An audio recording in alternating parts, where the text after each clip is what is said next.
What's up, guys? Justin Brock here with another episode of the Insurance Gurus podcast. And today we have Nick West for Digital BGA. Just got back from hanging out with Nick in Vegas at the Digital Life Insurance Mastermind. Had a great time, great event, a lot of great speakers talking about awesome stuff. And can't wait to go back again in the future. So, Nick, thank you for taking the time to talk to us. Absolutely. Thanks for the invitation here. Looking forward to chatting. Absolutely, man. So, listen, I started listening to your partner at Digital before you guys were calling it Digital BGA or anything. Back when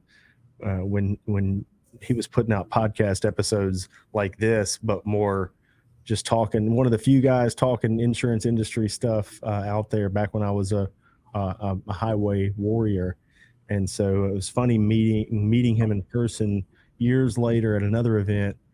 And I was like, oh, that's that. You know, it's so crazy how people watch on content online. It's like it makes you surreal, like, oh, I'm meeting that guy. And then you're like, oh, just a normal guy living in the south of France now, right? But right. But Nick, so going back to the beginning of your career, I want to talk about when you got into the insurance industry and and by the way, guys, like always, I'm not a big homework guy because I don't want to ask pointed questions or content. I just like to ask people where they came from so that it's more raw and them talking about it just like they were talking to you. So, Nick, tell me about when you got in the insurance industry and how that happened.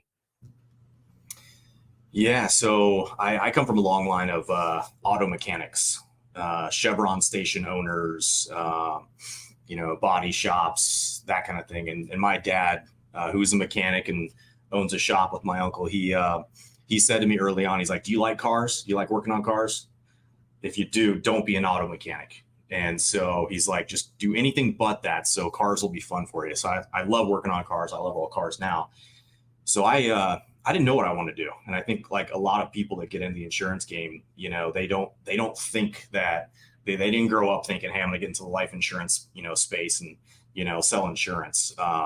I just happened to be at a recruiting event, like a sales recruiting event, just like, hey, what do I want to be? I don't even know yet, but sales, I'm always good at talking to people. I can have good conversations. Why not?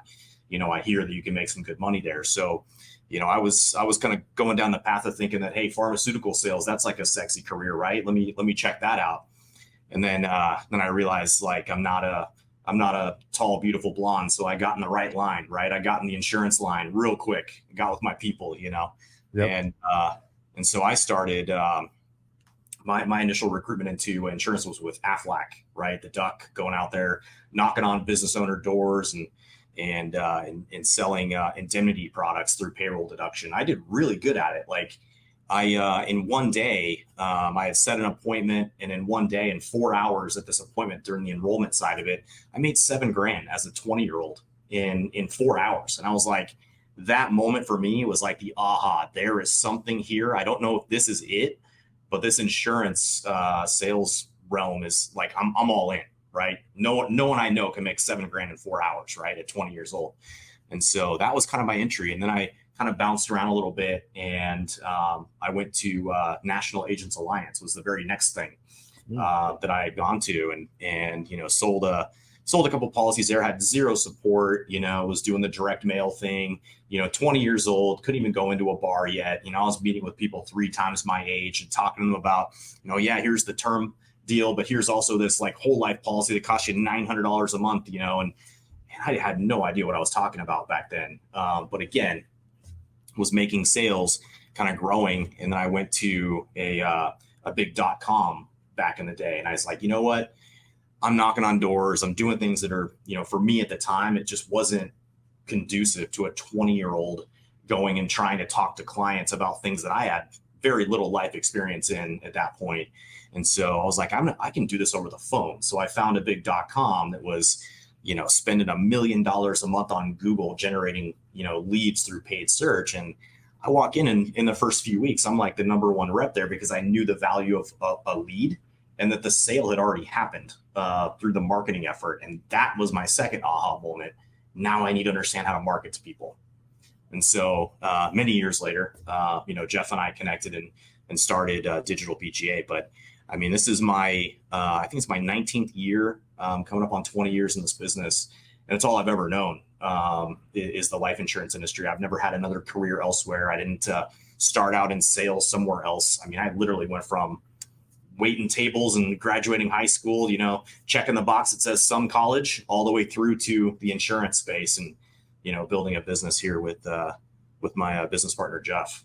That's So, some college box, man. It comes so in handy to make me feel better about myself yeah. when I'm having to fill that stuff out. So, Yeah. well, that's awesome. So digital, you guys, I hear a lot of these stories, similar stories, getting in one place and ended up in a completely another place completely. I've heard, people who are very successful in P&C tell me that they started in the life side. And I've heard people say, like you're saying, you started in group benefits, employer benefits, payroll deduction company, and then made your way over to life, probably not in the most desirable one, but then eventually wound up in better situation. So, and didn't know NAA either. I'm familiar with those guys. So completely different type of organization than Digital BGA.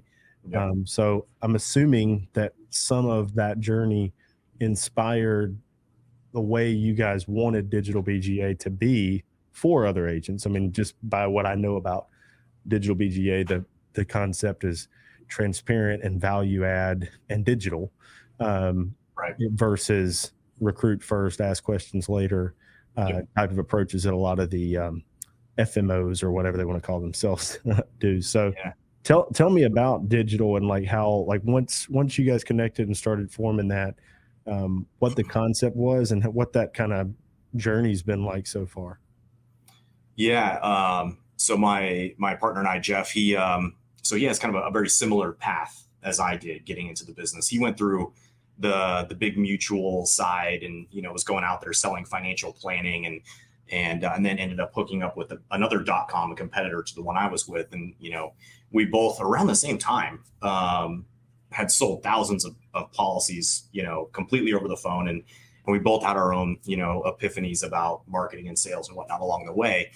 But how digital came to be is we kind of like, I recruited Jeff through another firm years and years and years ago, probably 10, 12 years ago now. And we both were the outliers in that agency. Like, hey, these guys are selling significantly more policies virtually than our traditional distribution is selling face to face. And so, but no one would listen to what we were saying, right? And what I mean by that is like, we need this technology. We need this type of thing. We need to be able to live transfer our clients over to, get a phone interview done or the app signed, or, we need to be able to preset these medical exam appointments. We need all these things to be successful, to be more successful in telesales.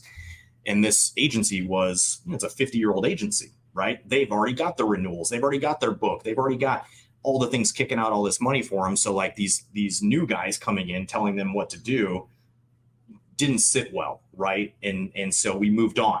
And so what Jeff and I realized from that experience is there really was no firm that was 100% dedicated to what we call kind of like the new agent, the new advisor who's out there selling things completely from home, right? From just anywhere with an internet connection.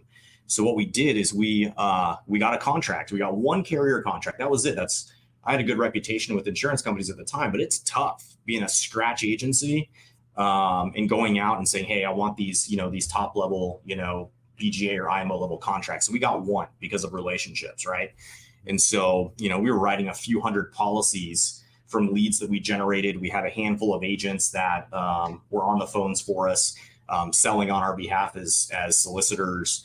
And we did well. I mean, we were using third-party technology. We were using third-party processors, third-party e-app systems. Like, we did great. And then we decided one day, like, hey, a lot of our agent relationships that we had made along the way were calling us, hitting us up like, hey, can we have your leads? Can we use your tech? Can we just like jump in your system? But we want the agent comp level, not the reduced comp level, right? And so we're like, all right, why not? And then we started collecting carrier contracts. Then we hired our first employee in like 2017 and then hired like 12 more by the end of that year. And so we grew so incredibly fast So we originally started it as essentially just our own controlled solicitor group selling policies on our behalf. We got the lion's share of commissions. We paid them out. We trained them. And then we ended that year with having the vast majority of our production coming from agent relationships, like actual independent agent production, where we were selling them leads and selling them a seat in our technology to recoup our cost, training them up and helping them use our systems. And that first year was like explosive growth for us. And every year since then has been a growth year. We've never taken a step back. We just continue investing in that. You know, how do we help these agents become successful? Because out in the wild, they're really not successful in telesales because they're trying to like piecemeal all these things together, whether it's technology or leads or training. Someone's always lacking in one of those three areas. And there's not a lot of agencies out there that have it all kind of bundled up as one package, because they're also trying to support RIAs and PNC agents and, you know, traditional life agents that are out there in the field. They're not really truly supporting that virtual sales, virtual insurance agent like we do. Yeah. So on, so the internal element, you hired the first employee and then the first 12, like that first 12 or 13 employees.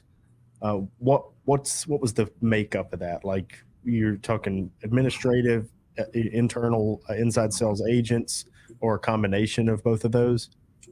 Yeah, that's a great question. And you know, hindsight being 2020, like, right, you go back and you look at those decisions and you think, why did I do that?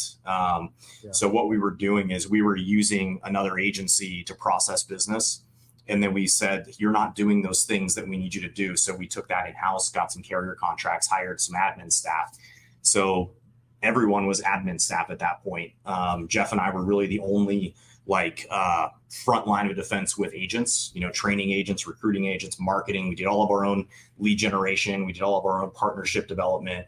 And that staff was all admin. It was way too heavy on admin that first year. We hired way too quickly.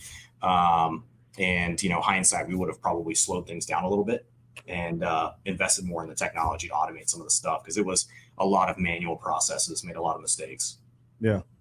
Well, you know, I see all the time with technology, you know, we're talking to independent agents and they want the answer, and then the answer is technology. And then they're like, oh, I don't have the time to figure all that out. And then, you know, as we've evolved to the point where we have, you know, marketing people and people handling, you know, technological advancement full time inside our agency, I can tell you, like, what someone can afford, you know, to do it, like, they don't realize what they're giving up by not taking the time or investing into, you know, and I'm not saying I have to do everything I'm doing or everything you guys are doing, but like the stuff that our technology, the number of touches and follow-ups and, you know, the things that we're doing to keep people on the books through automation and technology now, it's like, I can't imagine like how it's impossible to even say what the return on investment of it is,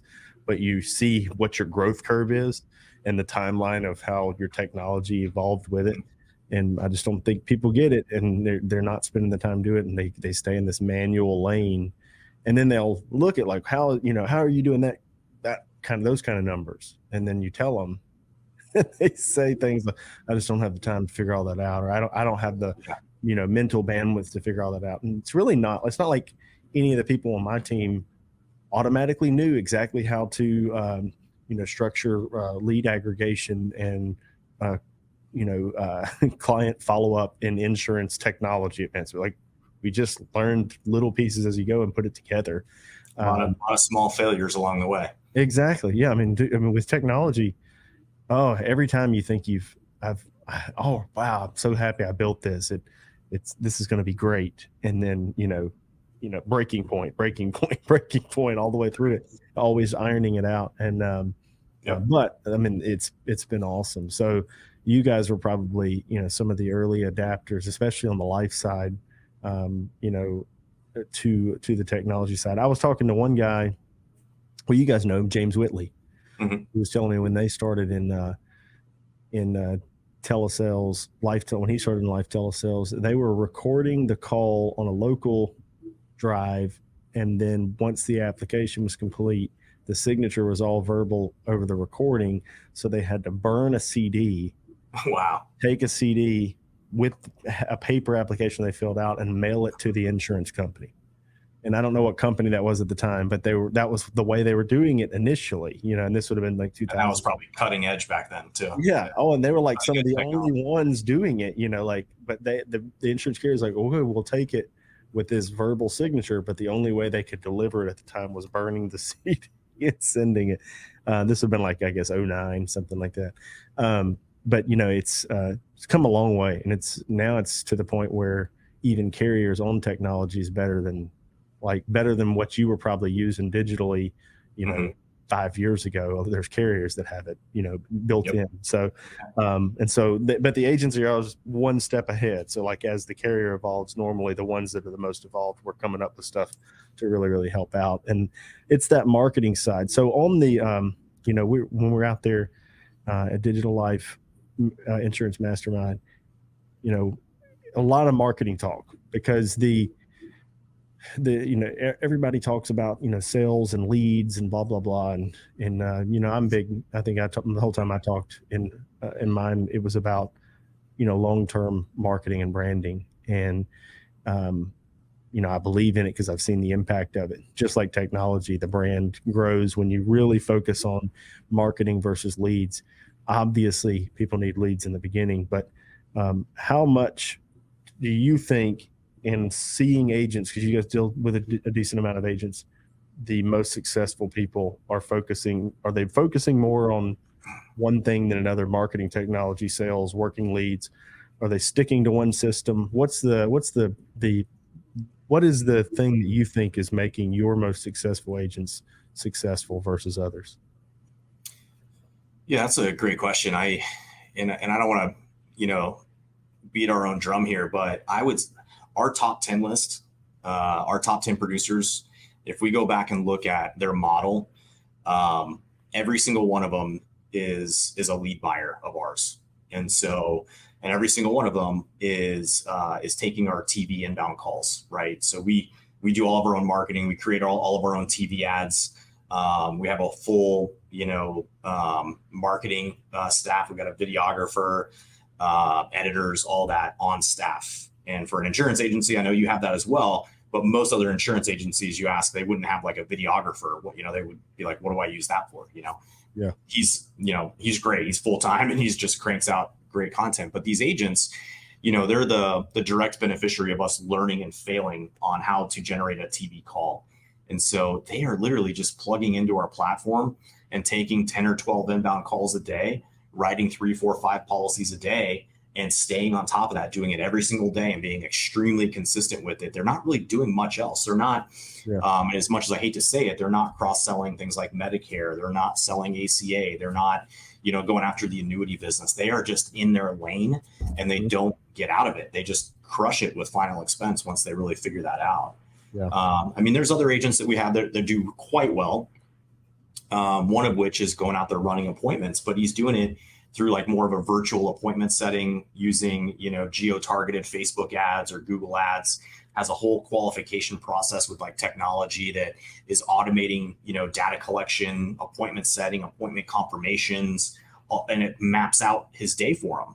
And he's going out there, and the guy's writing $70,000 to $100,000 a month in final expense, just hitting the road, hitting, 5, 6, 7 appointments a day every single day. And just doesn't deviate from that. But, the vast majority of our agents and the production that we do is from leads that we generate. So that makes us a little bit different than most other firms. Yeah. A lot of other firms are going out there trying to recruit agents and their business they're already doing, right? We don't do that. I would say like far less than 10%, probably less than 5% of the business that we place every month is from outside leads or outside of our, kind of network of marketing, if you will.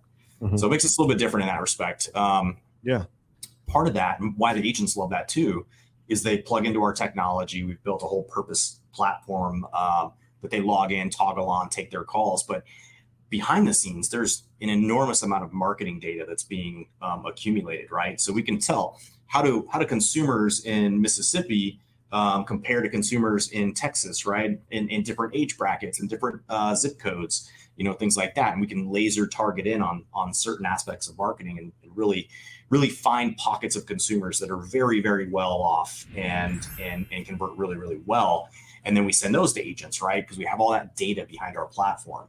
So agents, once they understand that, hey, all I have to do is plug in status and tell Digital BGA what I sold. They run reports on my data collectively with everyone else's, and then they continue getting better at lead gen. I'm in. I'm sold. Tell me how, the only complaints we get, and right now we're getting plenty of them because it's AEP, but the only complaints we get is generating enough, right? Right now, it's Q4, it's AEP. We're getting crushed on TV right now because everyone's out there marketing for Medicare. But really, the only complaints we get is I had to wait 30 minutes for a call, right? Or I didn't get the 10 calls I wanted today. Yeah. Well, that's just kind of the nature of being a marketing firm is generating enough interest in a day. Yeah. So, bit of a struggle. So going back to the agents. So it sounds like most of them, they're finding a path and they're staying to that path. They're not deviating. They're, whatever lane they're in, they're not getting distracted or sidetracked. That makes the top one. And they're plugging into a group that help. The reason they're plugging into them is because they can find a path and not have to worry about X, Y, and Z and building an agency, blah, blah, blah, because they can just get in there and work their ass off in that lane. You guys had said something when we were out there about the differences in the way, and I don't know how Digital BGA treats this, so you can correct me or talk about it if you want to. LOA versus like street level or above street or whatever. As an agency or a brokerage, how do you guys treat this? Because like just from my perspective, we have the majority of our revenue comes out of inside sales agents, LOA team. Same thing. We heavily support them. We do run TV. We run broadcast local, focused on Medicare, and then we do Facebook and other things to generate tons of traffic within a small DMA. So we focus on the designated marketing area here in Northeast Mississippi primarily. We do things that grab other attention like Google, like we do practice some SEO and some YouTube and stuff that grabs other stuff. But most of our direct paid like marketing is in one DMA, and we heavily inundate that DMA so that we get tons and tons of referrals and all that, and the brand name just grows. And so it works really well for that. And but because it's so expensive, we have to do it in an LOA model. And those agents can make tons of money because they're not having to worry about spending any money. They're not having to worry about marketing. They're sitting there. We pay them renewals and everything on there, but they're getting a base salary plus a portion of our commission forever. But we take the lion's share of it because we put most of that back into marketing, technology, internet, and all of our guys are, so far, we've built them all into an office. And we call it a hybrid office where people can walk in or do telephonic sales. We're starting to lean telephonic now, but we still have some walk-in business too. Anyway, to backtrack, so the way that you guys do it is digital. Most of your agents are, in their own house, their own office. Probably a lot of them are in their house because a lot of them don't need offices. They're just plugging and playing. And in that model, you guys had said something out there in Vegas about leaning more to working more with, I don't know how you guys describe it, captive, LOA, whatever. And I was wondering if that's because you're able to afford to pour more into them, or the cost of marketing gets better, you have more quality control, all that kind of stuff, or if there was another reason, or if you are leaning LOA, or if you're leaning, obviously not to say, oh, the people that I have that are general agents, we're going to get rid of them, we're going to make them LOA. Not that, but what's Digital BGA's kind of stance on that side? Yeah, it's funny you say that last part about because a lot of our agents were in attendance listening to that, and when I said that, I had many of them come up to me afterwards, really frantic about, wait, you're shutting down the independent agent channel? I was like, absolutely not. We're not shutting down the independent agent channel, but we are putting more and more effort into our own LOA business and our own W-2 employees that we have. We've got a call center back east that we bought all the computers, bought all the cubicles, opened up shop. We've got room for 45, 50 people out there. And it's for the exact reason you just mentioned. The cost of marketing is high and the cost of acquisition is high. And so when you tell somebody, hey, and I'll share like our cost per call right now, our cost per call is like 75 to $80, right? To generate an inbound call from a TV commercial that we generate. And a lot of independent agents, they don't have an understanding of like acquisition cost and what it takes to be profitable in doing that. There's plenty of them that are, plenty of them, but it's the old 80-20, right? So a lot of the newer folks, the newer agents coming on board are like, wow, you're charging right now, just for numbers sake, we're charging $66 a call. So we're losing money on every single call, but the sales ratios are so good that we as a BGA, out of our very small override, we're like chipping away at that just to make sure those agents continue producing, right? Mm-hmm. But you can't scale that as quickly as we want to scale that with like our TV commercials as an example. So we started to put a lot more of our own money into our own W-2 call center. So we're actively hiring, we're actively, recruiting back east to generate agents in-house. And that's important. When we first started, our LOA program was virtual. It's hard to manage agents, even on reduced comp, with free leads, because they'd be like, well, I got to go do this. I'm playing golf. I'm out of the office today, whatever. And so I got leads sitting in someone's account, not being called, right? Versus in-house, these agents are W-2 employees. They have a base salary. They make a small commission bonus on sales. They have conversion bonuses, but they got to be there and they got to do the things that we ask them to do. They have to say the script. They have to, status the leads. They have to do all of the things, the carriers we tell them to sell, that kind of thing. Right. And so we're putting more and more effort towards that bucket of business that we do. Not to say that we're going to shut down the independent agent channel. That'll continue growing, but that won't grow nearly as fast as our own W-2 employee staff selling policies. Like, if you think about it, I only have to do a third the amount of business with a W-2 team as I do with a 1099 team to make the same amount of money. Yeah, no, it makes total. We're the same way. So we started growing that side first, and then we're growing the downline organically because we built our brand and people started coming to us, and we do want to work with those agents. We want to, especially the ones that want to work, and put their best foot forward and aren't just looking for a handout. But and we have found some great agency partners, people that are awesome in the FMO side or whatever you would call it. I said downline, and somebody's like, oh, we don't want to call them that. We call them partners. So I was like, oh, yeah, partners. And they're like, well, we don't want to be captive. I was like, well, look, the downline, the FMO, whatever, people who get the lion's share of the comp. Right. And that side's great. But like you're saying, the meat on the bone on the controlled side, and the fact, just like you're saying, when we can go in and, like every day I'm seeing these agents, they're employees. It's for most of them, they'll tell you it's the best job they ever had. They don't want to go anywhere else because we have a great culture. We create a great environment, but because of that, they also want to work really hard, and there's people there watching what they're doing, monitoring metrics, listening to phone calls, all that kind of stuff. And the amount of output we got in an agent in there, versus an agent that gets 4 times more comp, but is on their own, out in the wild, right. It's crazy. We get way more production out of those. And I think it's just because, they basically have the management team, they have the marketing side, they have the oversight, they have people giving them pointers and showing them where their weak points are. And then if, worst case scenario, you're getting rid of the dead weight in there and filling it back up with people who are helping, row the ship, not anchors. So there's a lot to be said about just somebody working 40 hours too.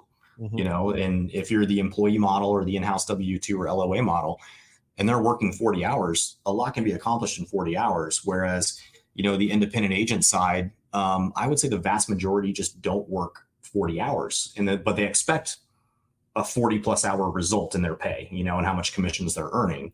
Yeah.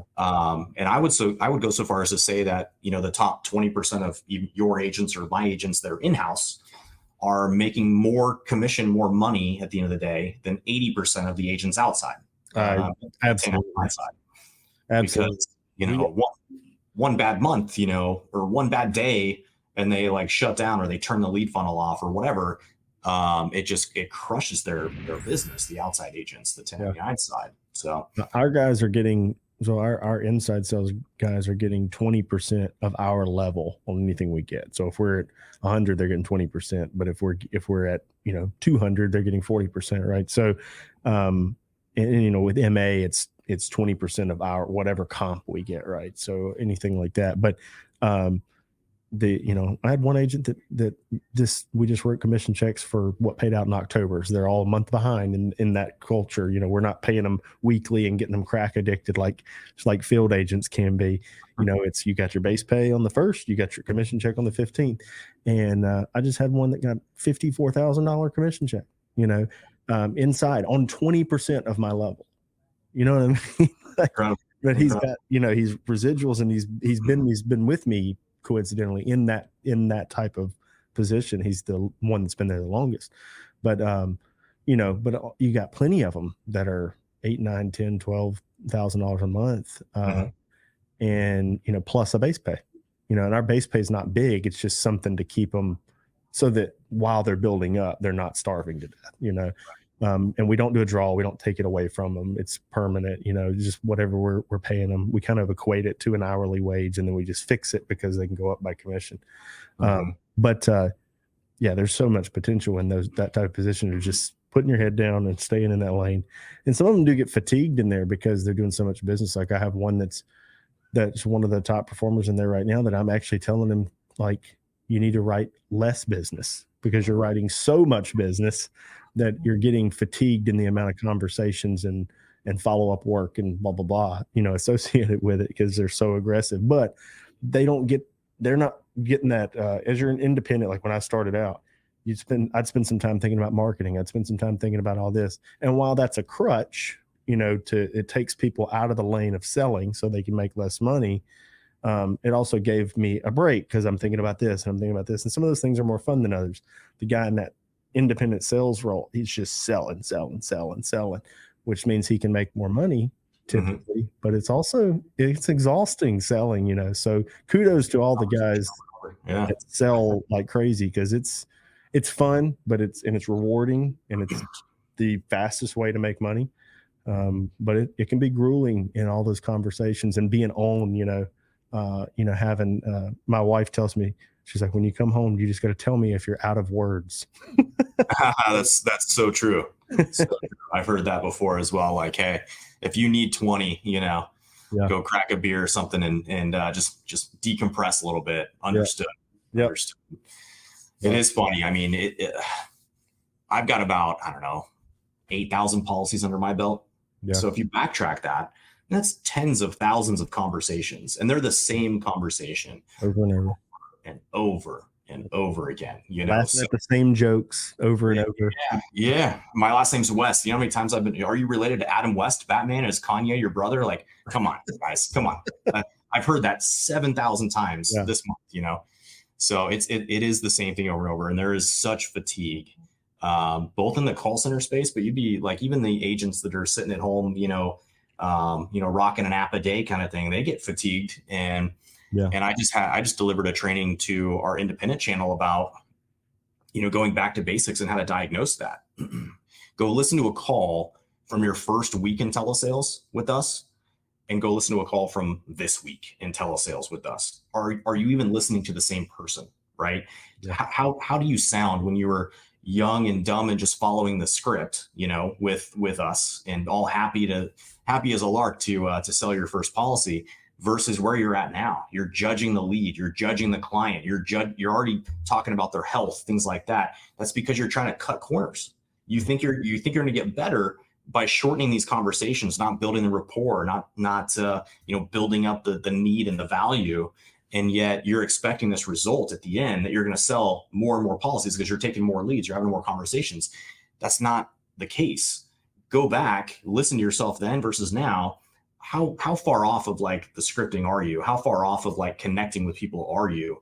And now you know your problem. And I don't have to spend any time helping you diagnose it. You can go listen to 2 phone calls and diagnose it yourself. Yeah. That's how you get out of that fatigue and get back to making money, especially for the independent side. Yeah. The in-house side, whole different deal, especially on your side where they've got, renewals coming in. With mine, it's every start of the month, you're starting at zero. You got your base pay, but you're starting at zero. You're having to crush it that month. And, there's agents there making $8,000 to $10,000, $12,000 a month. And, they're doing well, but they'll go through their ups and downs too, big swings in their morale. So it is certainly a challenge. Yeah. Certainly. The Medicare side and the ACA side that you get the complacency, side. My internal guys, I don't think I deal with that too much because again, it's a job. And so they're like, holy crap, I'm making a lot of money. I better keep doing what I'm supposed to be doing or they'll find somebody else to do it, whereas when you're out there on your own and you get those renewals coming in, it's so easy to take a hiatus. And I've talked to so many agents that, had decent renewals coming in and they decided, oh, I think I want to do this now, and then they'll go off and then a year later they come back and they're like, I wish I'd have never stopped. Like I crushed the momentum I'd created. I didn't even realize what I had created until I leave and it starts to die, and then you're like, oh my gosh, I'm seeing my renewals start to drop off. I'm seeing the momentum that I created in my business go away. So any of that business momentum is real, and it's hard to see when you're in it. But if you're in a renewal game, you can kind of see it build up in the renewals. Don't let it get you complacent though, because it can go away. So well, man, look, Digital BGA is a great group. Just spending time with you guys and talking to Jeff a couple of times too for a while. I know you guys are one of those groups that are doing it right, that are trying to figure out how to recruit on value and build businesses on value, not just that mindless MLM recruiting that seems to be getting worse in the financial services world. Hopefully it starts to die at some point, but who knows?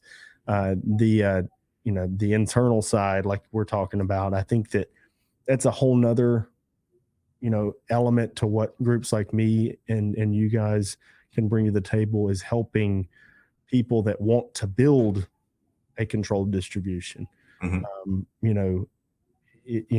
That's the way. Like a lot of people are like, I want to build distribution, and then they go and build recruiting distribution when they really should be focusing on creating a controlled distribution hub so that they can add enough value to the marketplace that they're serving anyway. And so anyway, but you guys are doing it right. I appreciate being a part of anything you guys put out there. Appreciate you coming on today. If people are wanting to reach out to Digital BGA, get involved and see what you guys are about, what's the best way to do that? Yeah, best bet is just go to our website, digitalbga.com, and go through a funnel that we've created up there and watch some videos about us, and if everything makes sense, reach out. Yeah. Awesome, man. Well, thank you for taking the time today, Nick. We'll get this out there, and I'm sure some people will reach out to you. And definitely Digital, if you guys are in the market, I'm assuming you guys are going to keep doing it. You've been doing it for a while, but the Digital Life Insurance Mastermind that we just went to in Vegas is something to check out each year. Great speakers, great value. You guys should get out there. So thank you for being on, Nick. Appreciate it, man. Thanks a lot. It's time to grow your agency like a guru. Introducing Go Guru Pro. The Go High Level platform allows for minimizing software-based subscriptions and grants control over several facets of marketing and communication. Automate your workflow, communicate with your leads, book appointments in advance, and house all your clients in one secure location. Visit goguru.pro and schedule your one-on-one demo today.